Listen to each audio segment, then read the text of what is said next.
प्यारे बच्चों, 8वीं कक्षा के गणित के दूसरे चैप्टर एक चर वाले रैखिक समीकरण के पहले लेक्चर में आपका स्वागत है। आज के इस लेक्चर में मैं आपको ये बताऊंगा कि एक समीकरण क्या होता है और उनमें से एक चर वाला रैखिक समीकरण कौन सा होता है और किसी समीकरण का हल क्या होता है और किसी समीकरण का हल हम किस तरह से ज्ञात कर सकते हैं और समीकरणों के हल को अच्छी तरह से समझने के लिए हम आपकी बुक के प्रश्नावली 2.1 से पहले जो 4 उदाहरण दिए हुए हैं उन चारों उदाहरणों को हल करेंगे ताकि हम जो आसान समीकरण है उनका हल करना सीख जाएं। प्यारे बच्चों, पिछली क्लास में हमने बीजीय व्यंजक तथा समीकरण इनके बारे में थोड़ा बहुत पढ़ लिया था। चलो एक बार मैं रिवाइज करवा देता हूँ कि बीजीय व्यंजक क्या होता है। आपने कुछ इस टाइप से 5x 2x - 3 7x + 5y कुछ इस टाइप की व्यंजक आपने जरूर देखे होंगे और जरूर यूज किए होंगे। तो ये सारे क्या है, बीजीय व्यंजक हैं। और इसमें कई बार क्या होता है कि जैसे इस तरह से y + 2y² इस टाइप से भी आ जाता है या x + y + z। तो ये जो मैं यहाँ पर लिख रहा हूँ ये सारे क्या है, बीजीय व्यंजक के उदाहरण हैं। ओके, अब देखिए कि यदि मान लीजिए मैं कोई एक बीजीय व्यंजक लिखता हूँ जैसे 4x - 5 बराबर, मान लीजिए मैंने कुछ और लिख दिया, 6 लिख दिया, ठीक। तो अब देखिए कि जहां पर ये बराबर का निशान आ जाता है, ठीक, तो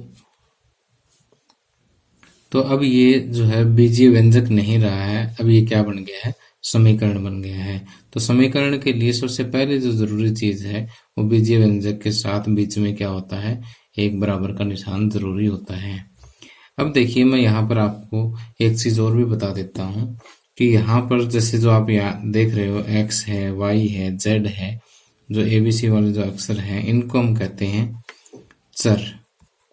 चर का मतलब वो होता है कि इनका जो मान है वो बदलता रहता है। जैसे मान लीजिए कि एक प्रश्न में x का मान कुछ मान लीजिए 2 आता है, अगले प्रश्न में x का मान -3 आ सकता है, उससे अगले प्रश्न में x का मान 100 आ सकता है। मतलब x का मान बदलता रहेगा, जो चीज बदलती रहे उसको चर कहते हैं।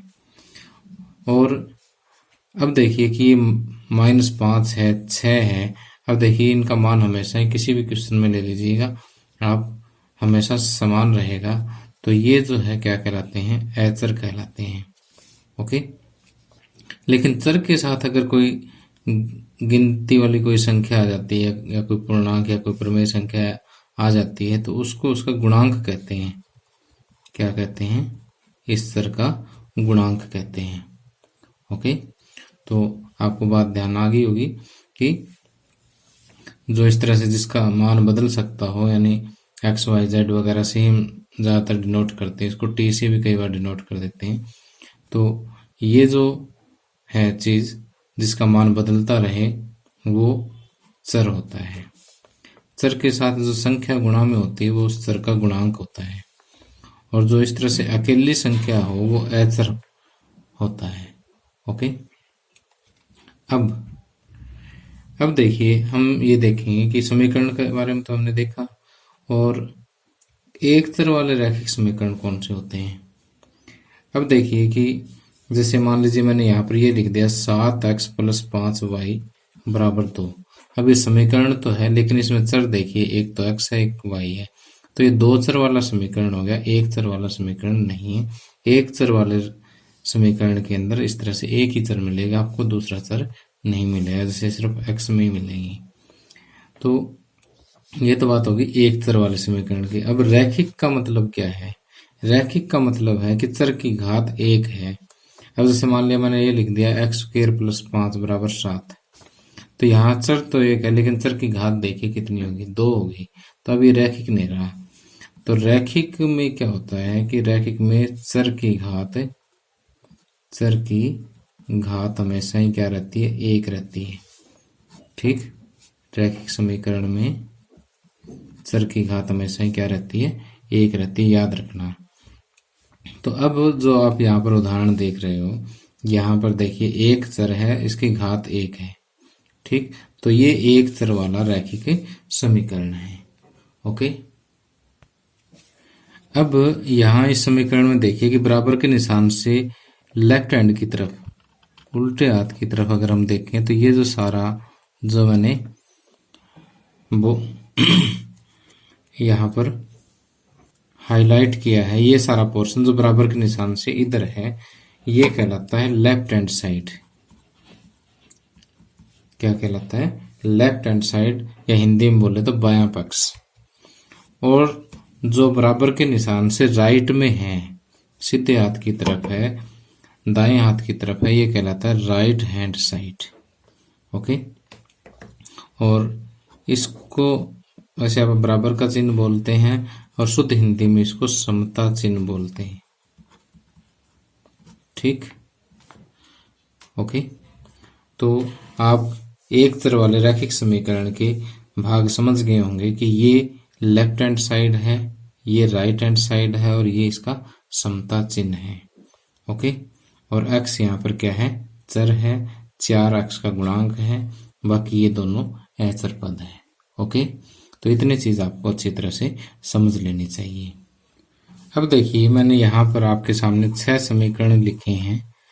इन 6 समीकरणों में से आपने पहचानना है कि इनमें से एक चर वाला रैखिक समीकरण कौन सा है और एक तो देखिए कि यहाँ पर सबसे पहला अगर हम पार्ट देखें तो ये बुक में नहीं है, मैंने अपनी तरफ से आपको कंसेप्ट समझाने के लिए लिखे हैं। तो यहाँ देखिए कि चर को देखिए, चर क्या है, y अकेला चर है, और y की घात भी कितनी है, जब कोई घात नहीं होती तो एक घात होती है। ठीक, और दूसरा कोई चर नहीं है, तो ये एक चर वाला, और घात हमें बताती है कि रैखिक समीकरण है, तो ये एक चर वाला रैखिक समीकरण है, एक चर वाला रैखिक समीकरण है ये। ओके, अब अगर इसको देखें तो यहाँ पर भी z है, एक ही चर है, घात भी एक है, तो ये भी एक चर वाला रैखिक समीकरण है। इधर से x अकेला है, ठीक, घात भी कोई नहीं लग रही तो एक है, इसका मतलब ये भी एक चर वाला रैखिक समीकरण है। जबकि यहाँ देखिए कि यहाँ दो चर आ गए हैं, दोनों की घात क्या है, एक एक है, तो रैखिक समीकरण तो है ये, लेकिन एक चर में रैखिक समीकरण नहीं है, ये दो चर में रैखिक समीकरण है, तो ये एक चर वाला रैखिक समीकरण नहीं है। अब यहाँ देखिए चर तो एक ही है, एक्स एक्स दो जगह है तो कोई फर्क नहीं पड़ता, लेकिन यहाँ चर की घात कितनी है, 2 है, तो ये रैखिक समीकरण नहीं है, ये तभी घात समीकरण है जिसको हम आगे वाली कक्षाओं में पढ़ेंगे। तो ये घात 2 होने की वजह से ये रैखिक समीकरण नहीं है। इसी तरह से यहाँ y चर अकेला है, एक चर में समीकरण तो है, लेकिन ये रैखिक नहीं है। ओके, रैखिक क्यों नहीं है, क्योंकि इसकी घात 2 है, घात 1 होनी चाहिए। तो अब आप मेरे हिसाब से एक चर वाले रैखिक समीकरणों से भली भांति परिचित हो गए हैं। और इसमें अगर दूसरे के अंदर मैं लेफ्ट हैंड साइड की बात करूं तो 6z + 1, ये सारा क्या है, लेफ्ट हैंड साइड है, और राइट हैंड साइड में क्या है, 0 है। ओके, अब हम आगे देखते हैं कि एक चर वाले रैखिक समीकरण का हल क्या होता है।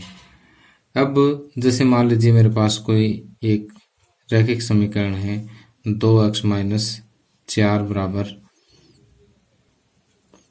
6। ओके, तो अब यहाँ x की जगह पर मैं कौन सी संख्या रखूं कि लेफ्ट हैंड साइड बराबर राइट हैंड साइड के बराबर हो जाए। तो यदि मैं हिट एंड ट्रायल मेथड से यहाँ पर रख के देखूं, पहले 1 रख के देखूंगा, 2 एकम 2, 2 में से 4 घटेंगे -2, 6 के बराबर नहीं हो सकता। फिर 2 रख के देखूं, 2 दूनी 4, 4 - 4 0 होगी, 6 के बराबर नहीं हो सकता। इसी तरह से मैं अगर रखता जाऊं तो मैं एक नतीजे पे पहुंचूंगा कि x की जगह पर 5 रख दूं तो लेफ्ट हैंड साइड क्या बन जाएगी, 5 दूनी 10, 10 में से 4 गए 6 हो जाएगी। और राइट हैंड साइड भी क्या है, 6 है। तो यहाँ पर देखिए कि x का मान हमने क्या रखा, 5 रखा। 5 रखने पर लेफ्ट हैंड साइड क्या होगी, राइट हैंड साइड के बराबर होगी, क्योंकि 5 रखते 5 दूनी 10, 10 में से 4 गए 6 और 6 ही आपका क्या है, राइट हैंड साइड में है। तो x का वो मान, तो हम ये कहते हैं कि x बराबर 5 जो है समीकरण को संतुष्ट कर देता है। जब left hand side right hand side के बराबर आ जाती है तो समीकरण संतुष्ट माना जाता है। तो x का वह मान जो इस समीकरण को क्या कर दे, संतुष्ट कर दे, x का वह मान क्या कहलाता है, इस समीकरण का हल कहलाता है। तो यहाँ x बराबर 5 ने इस समीकरण को संतुष्ट कर दिया, तो x बराबर 5 क्या हो गया, इस समीकरण का हल हो गया। ठीक। तो इसी तरह से कि किसी भी समीकरण में चर का वह मान जो समीकरण को संतुष्ट कर दे, left hand side right hand side के बराबर आ जाए, x का या चर का वो मान जो है वो क्या कहलाता है, उस समीकरण का हल कहलाता है। तो देखिए यहाँ तो मैंने आपको एक लंबा मेथड बताया कि पहले 1 रखें, 2 रखें, 3 रखें, 5 रखें। ठीक है। तो ये तो बहुत लंबा सिस्टम हो जाएगा कि पहले 0 रखें, फिर +1, फिर -1, फिर +2, फिर -2, फिर +3, फिर -3, ऐसे कहाँ तक रखेंगे। मान लिया किसी का हल 100 आ गया तो हम इतने थोड़ी ना रख पाएंगे। तो इसके लिए हल निकालने का हमारे पास एक आसान सा तरीका है जो मैं अभी आपको बताता हूँ। अब देखिए किसी समीकरण का हल ज्ञात करना सीखने के लिए हम प्रश्नावली 2.1 से पहले 4 उदाहरण दिए हुए हैं, उन उदाहरणों को हल करेंगे और उसी में ही हम समीकरणों का हल ज्ञात करना सीख जाएंगे। सबसे पहला बिल्कुल ही सिंपल उदाहरण है कि 2x - 3 बराबर आपको दिया हुआ 7। ओके। तो इसका हल कैसे ज्ञात करते हैं कि पहले तो हमें सबसे मुख्य बात ये देखनी है कि हमें हल ज्ञात करने के लिए जो चर है उसको सिर्फ लेफ्ट हैंड साइड में रखना, बाकी सारी चीज आपको यहाँ बराबर के निशान के ऊपर से दूसरी तरफ लेकर के जानी है। ओके।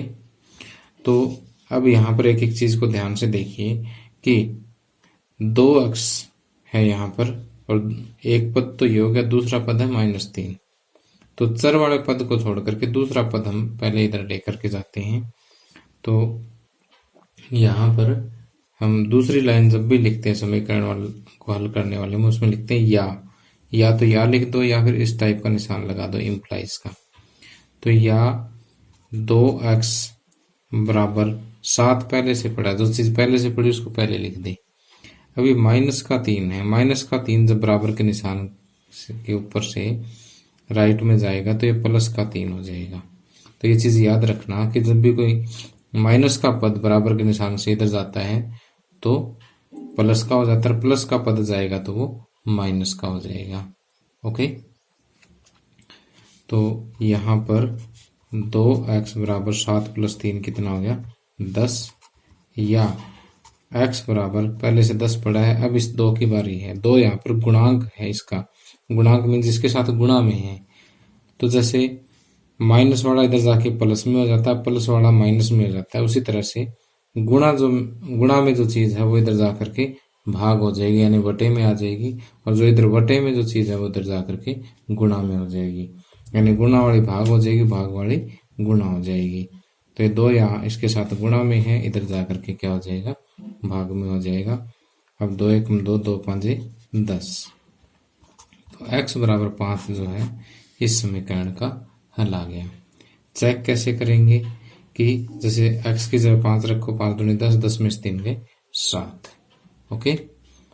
तो अब कई बच्चे पूछते हैं सर कि ये माइनस वाली चीज इधर जाकर के प्लस क्यों हो गई। ये मैं आपको समझाता हूँ कि 2x - 3 सवाल पूरा हो गया, बस ये चीज आपको समझनी है। 2x - 3 बराबर 7 है। तो ये दोनों बराबर हैं आपस में, यानी एक तराजू में अगर एक तरफ एक पलड़े में ये रख दें, एक तरफ ये रख दें तो दोनों बराबर हैं। अगर उसी तराजू के अंदर मैं 3 इधर प्लस करता हूँ, 3 इधर प्लस करता हूँ, तो भी तराजू बैलेंस ही रहेगा।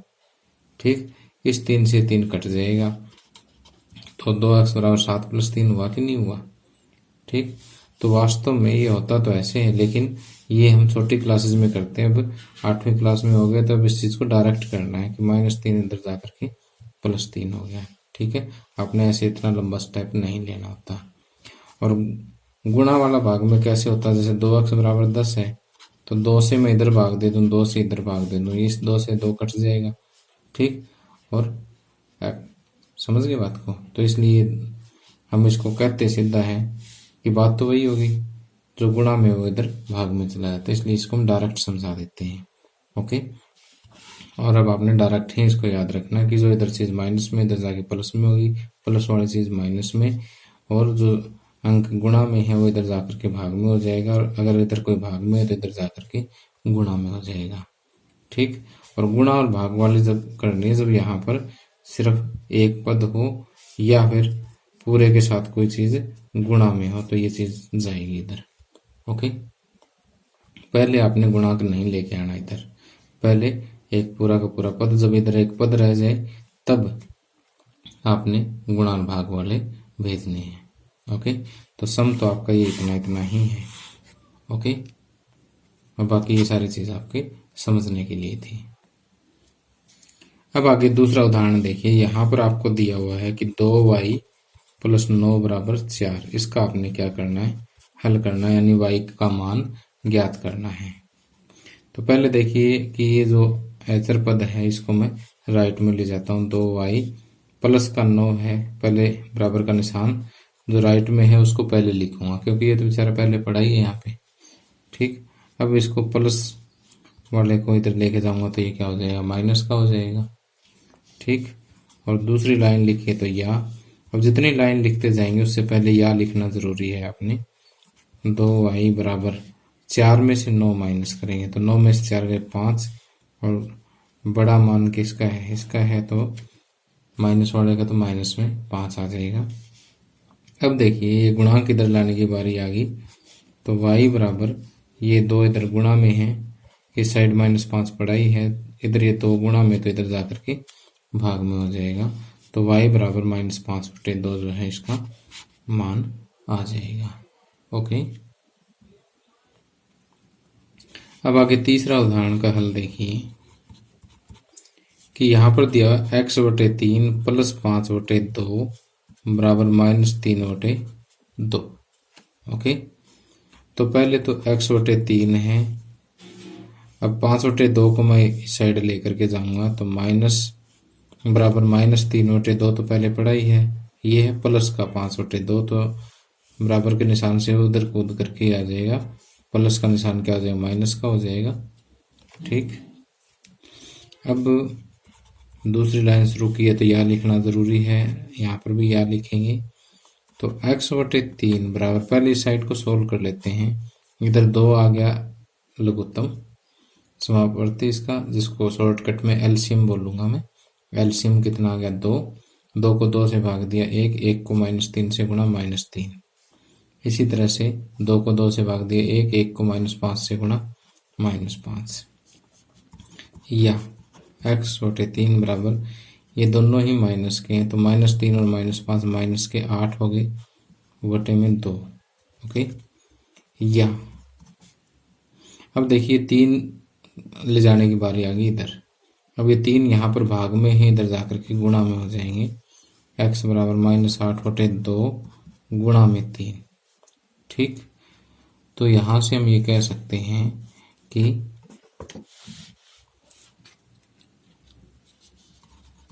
x बराबर 8×3 = 24 और -24/2, 2 से कट जाए 2, 12×2 = 24, तो x बराबर -12 जो है इसका उत्तर आ गया। ठीक, तो इस तरह से x बराबर अगर -12 रख दें हम यहाँ पर, तो ये समीकरण संतुष्ट हो जाएगा। ओके, अब आगे उदाहरण नंबर 4 देखिएगा कि यहाँ पर आपको दिया होगा कि 15/4 -7x बराबर 9। ओके, अब देखिए कि मैं 15/4 वाले पद को पहले इधर लेकर के जाऊंगा, क्योंकि चर वाला पद हम सबसे लास्ट में छेड़ते हैं। तो या -7x बराबर 9, ये देखिए प्लस का निशान हमेशा पहले वाला देखना होता, बाद वाला नहीं देखना होता।